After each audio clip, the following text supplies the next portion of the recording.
Hey guys, Alina Louise here. So today's video, I'm going to be showing you some of my favorite back to school snacks.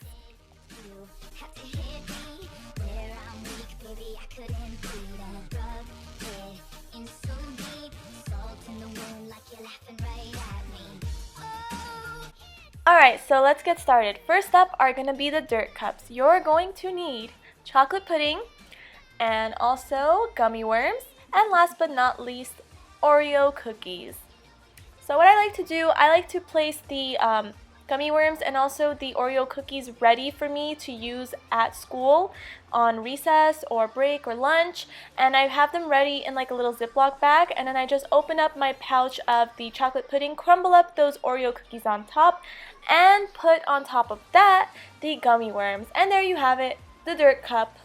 It's so good, you guys. It really is the best like 3-ingredient combination ever.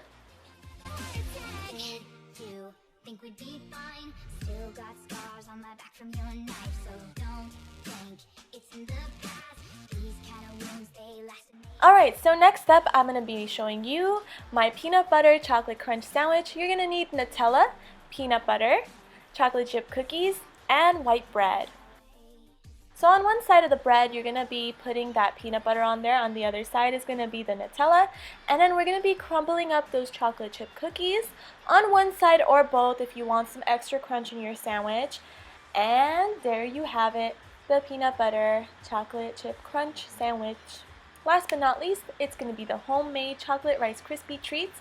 You're going to need chocolate Rice Krispies or regular Rice Krispies, marshmallows, and also a stick of unsalted butter. So first up, I'm going to be taking half of that stick of butter, only because I'm making half a box of the Rice Krispies. If you're going to be making the full box, you're going to need that full stick of butter. I'm going to be melting it in my pot, and once it's been completely melted, I'm going to be adding the marshmallows in there. And the marshmallows melting does take a little bit of time, you guys. It takes about 3 to 5 minutes of constantly stirring and then closing the lid on the stove and stirring it and checking on it, slowly moving it, mixing it around. And you just kind of have to be patient with it. See, you know, like you just keep stirring it and waiting for it to completely melt.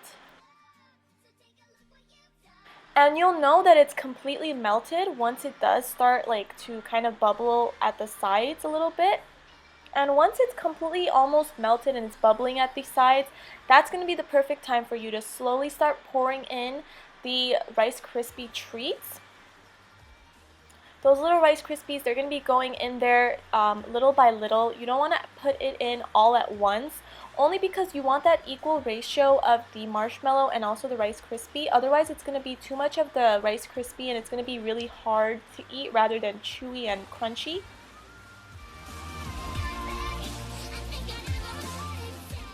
At this point, when you're stirring, you're going to want to turn off the stove so it doesn't burn at the bottom and it's easier for you to mix both of the ingredients.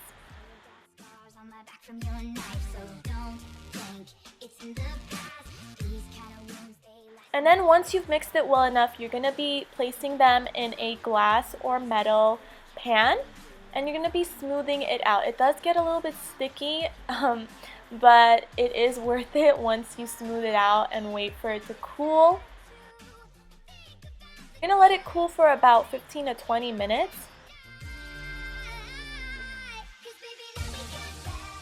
And then once it's cooled, you're going to be cutting them into squares, and you have your Rice Krispie treats. Homemade and delicious.